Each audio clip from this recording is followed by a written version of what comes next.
Good morning. It is indeed time for the newspaper review. Let's have a look at what the papers are saying this fine morning. On the Nation newspaper, it says, why North will vote Tinubu by Niger State Governor Bago. On This Nigeria is still on Rivers State. The countdown to the end of emergency rule begins. Still in Rivers, on Nigerian News Direct, Ibas bids farewell to Rivers, calls for reconciliation as Wike Fubara snub farewell service. Very juicy, Nigerian News Direct. The Blueprint paper has this to say. It says, Nupeng's action scaring away investors, holding Nigeria to ransom, experts warn. Evacuate now on the Leadership newspaper. Communities near Niger, Benue, Gongola rivers told as federal government issues fresh flood alert to 10 northern, 1 southern state. Very pertinent. The Abuja Inquirer says, one chance commuters' nightmare in Abuja. Residents urge concrete action. And the Hope newspaper says, confusion over disappearance of lodger in Akure Hotel. The Ondo police confirm incident, refer case to anti-kidnapping unit. Very interesting. The Daily Times says, FG expands school feeding program to 50 million pupils mark by 2026. Good news. And the Platform Times says, dialogue is not weakness. The elders defend talks with bandits. And finally, Sporting Life, Iheanacho, I begged McGregor to let me take the penalty. For my boys watching back home, I'm sure that's the one that you're waiting for. A lot is going on today in the newspapers. I feel like a lot happens, and I'm not going to be doing this alone, by the way. I have my very capable team with me. A lot constantly happens over the weekend, and so the morning papers are saturated. But I'm going to start with this. We're going to start with this Rivers emergency rule coming to an end. Yesterday, Etoma, we did see that General Ibas was at the Thanksgiving service, and there was a lot of chatter online that Nyesom Wike and Fubara snubbed the service. What do you make of this? Him and his wife were in great spirits celebrating this emergency rule coming to an end, and he has a lot to defend right now. What are your thoughts? Some people might want to interpret their absence as political, but Wike's absence can be explained. He's not in the country.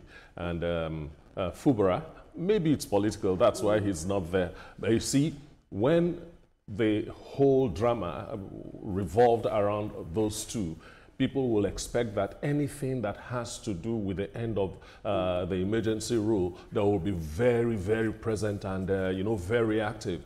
Unfortunately, they weren't there. However, Ibas felt like, okay, it's as if this load has been taken off my shoulder. Thank God it's coming to an end. What really caught me was when he called for reconciliation, when he called for peace and said, let us bury the hatchet, let's come together as one, that Rivers State is ours and it's our responsibility to develop Rivers State. Absolutely. You know, Rivers State is an oil-rich state, and that is not a state we want to see a lot of fights. So I really agree with Ibas saying that, he's leaving now and it's time for peace and tranquility in that state. My only worry is that I just hope that we do not get now the basbos that comes with that state, because at the end of the day, we know what oil is for Nigeria. It's very important for us. And of course, Wike is not around, so he cannot be there. But I do not understand Fubara's absence. I didn't think he would be absent. I thought he was going to be there. But, well, we've not heard from him to know why he wasn't there. But I really agree with what Ibas is saying, that it's time for peace. And during Ibas' tenure, let's be honest, he did some great things actually. At least he brought back that peace that wasn't there. So I just hope that now that peace can be maintained. Absolutely, Brian. A mark was left on Rivers State. Right. There's a lot of dialogue about how the emergency rule silenced people's voices. What do you make of this? Because right now it left a mark on Rivers State, and so it's going to be there for a while. The fact that this emergency rule was put in place, they said it was a blight on democracy. Absolutely, because the opposition were saying that no, whatever it is that Ibokete Ibas had done, it has to be probed. It has to be, accountable, for anything he has done in office.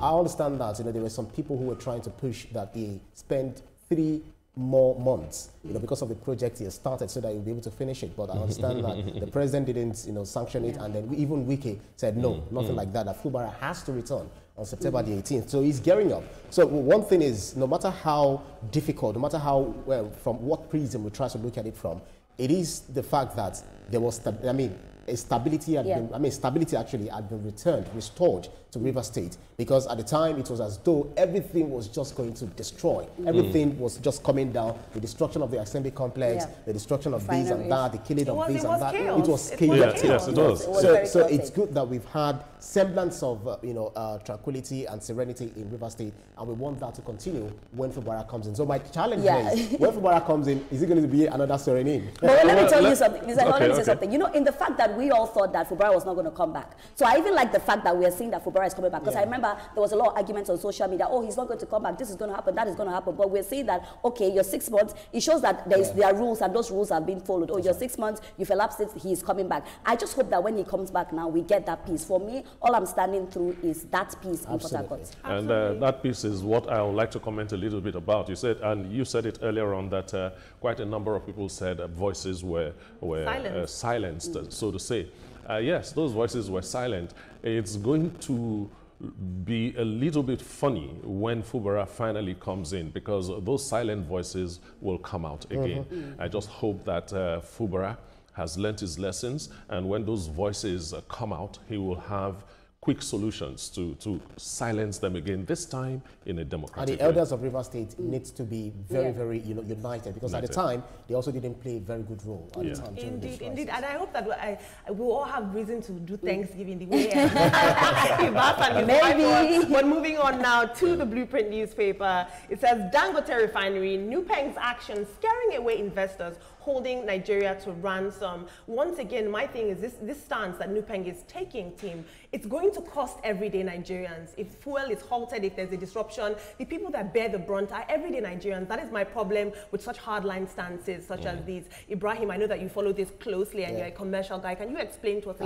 bit about this? I wish I'm a player when it comes to the oil industry. Is it really about unionizing and protecting workers' rights, or is it about corporate control or business strategy? Yes, so you know, the forth and back between Dangote and then Nupeng and some other players in the oil sector, it has been that Dangote had been accused of trying to monopolize the market. But as I said last week, that he already he told them, listen, 30 persons were given this license. Why is it that people are not exploring this option?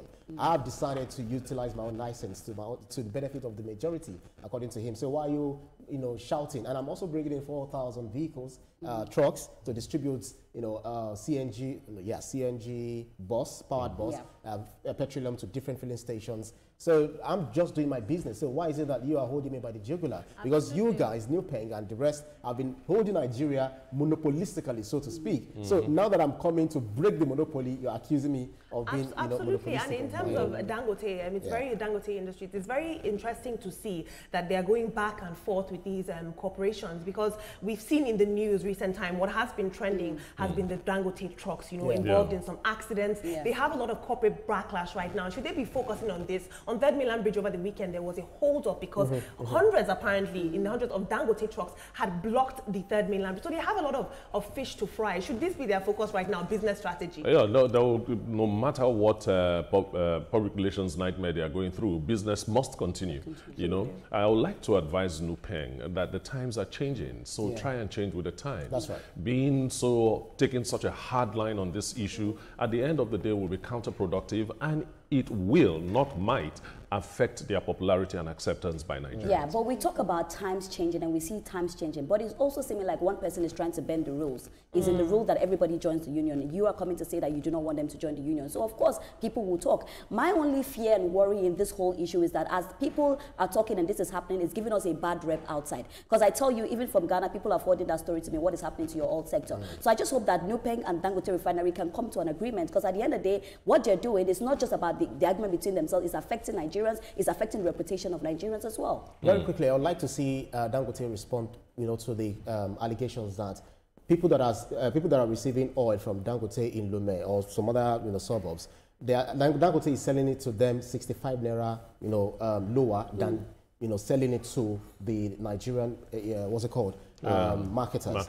So they only said Dangote laughed at, oh, that's why they've been accusing him of all of these things. So we need fair play. yes, you're bringing down the price of fuel. Who took it up in the first place? It's very sad that as well as contending with subsidy, we now have to contend with this. If they go on a strike, it's me and you, the everyday Nigerian. How do we get here to do the Good Morning Nigeria show? So but we've got to move on now, guys, on to Leadership newspaper, where the federal government is saying, evacuate now. Communities near Niger, Benue, Gongola rivers are told. This is very sad. We saw what happened in Mokwa in Benue State.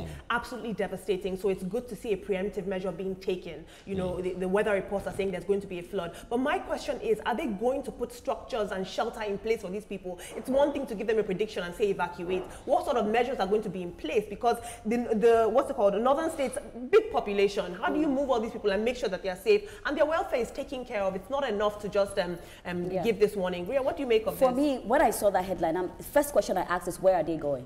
Because if you're telling me to evacuate somewhere, you're not telling me where I'm going, I may not evacuate, even though it's a risk to my life. I always say that the Mokwa should have been a big lesson to us, should have been a very big lesson to us. But it seems like we always wait for the worst to happen. Are we providing places for these people to be rather than just telling them to go somewhere? NIMET has been doing a good job, at least alerting us. But where are these people going? Okay, thank you so much, Ria. We have to move on, right? You're always so passionate. I love that. We're going to move on now to the Abuja Inquirer. One chance, commuters' nightmare in Abuja. Residents are urging concrete action. This one chance thing, when I listen to that term, one chance, it sounds very playful, but this is serious. People are dying. You leave your house, you enter public transportation or even private transportation, and you never return home. Etoma, what do we need at this point? Really because unfortunate. It's now an enterprise. Yes, it's really unfortunate, and I'm saying, hey, Abuja, this thing, we thought we had finished with it in Lagos. How come it's resurfacing in Abuja now? It is a very difficult thing to control. You know, Lagos went through heaven and every other firmament you can think of to arrest that situation.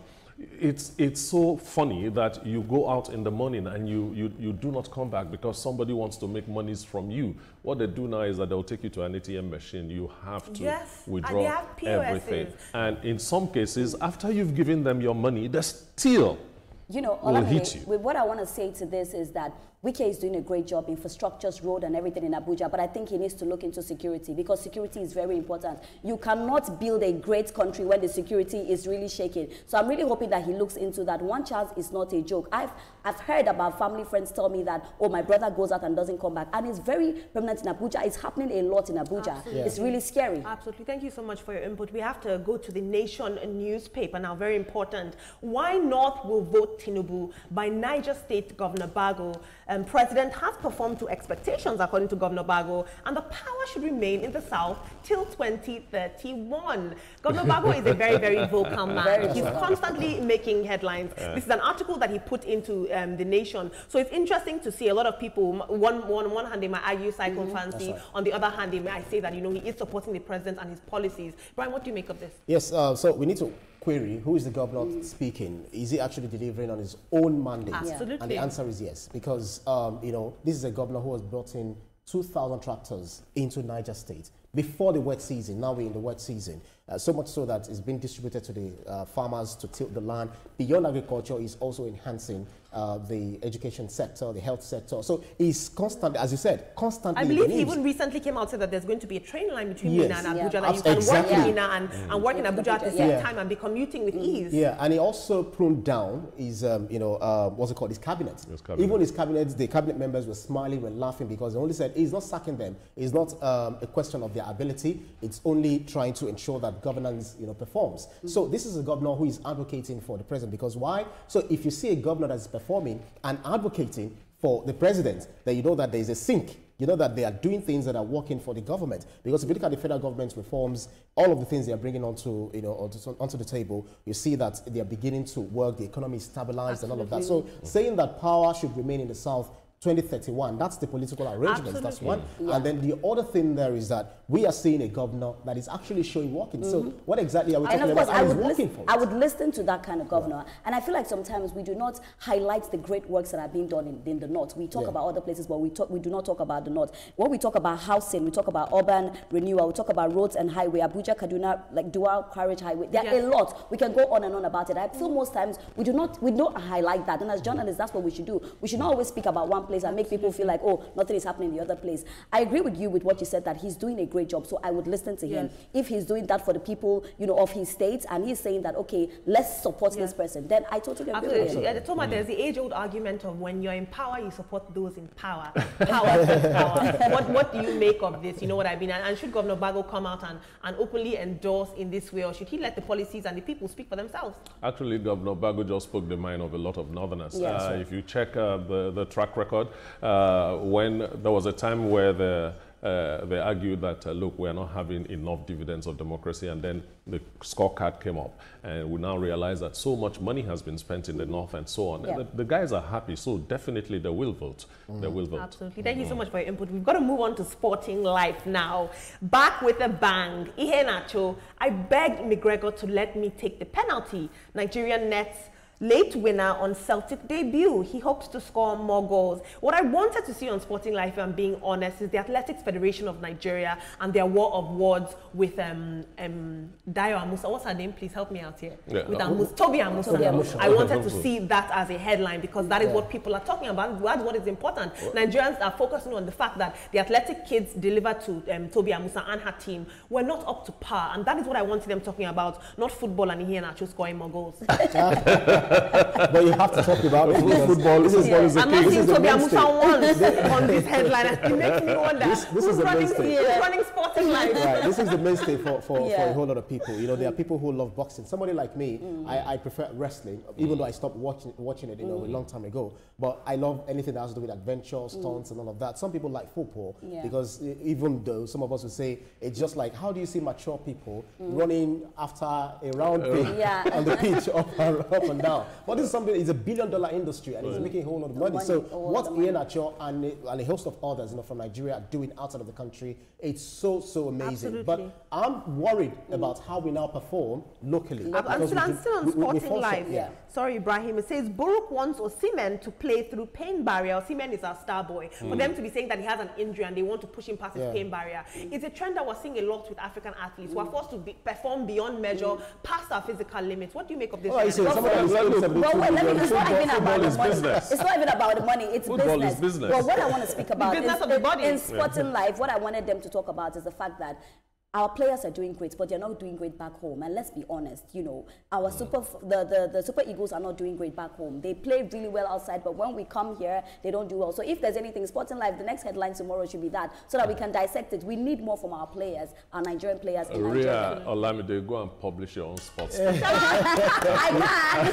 I might do, but Osimhen is going to become every day. You are speaking the mind of the editor. Absolutely. Well, I hope I did justice. That is what the papers are saying this morning. Join us after the break as we focus on the evolving landscape of Africa's film industry and strategic approaches to driving sustainable growth. Please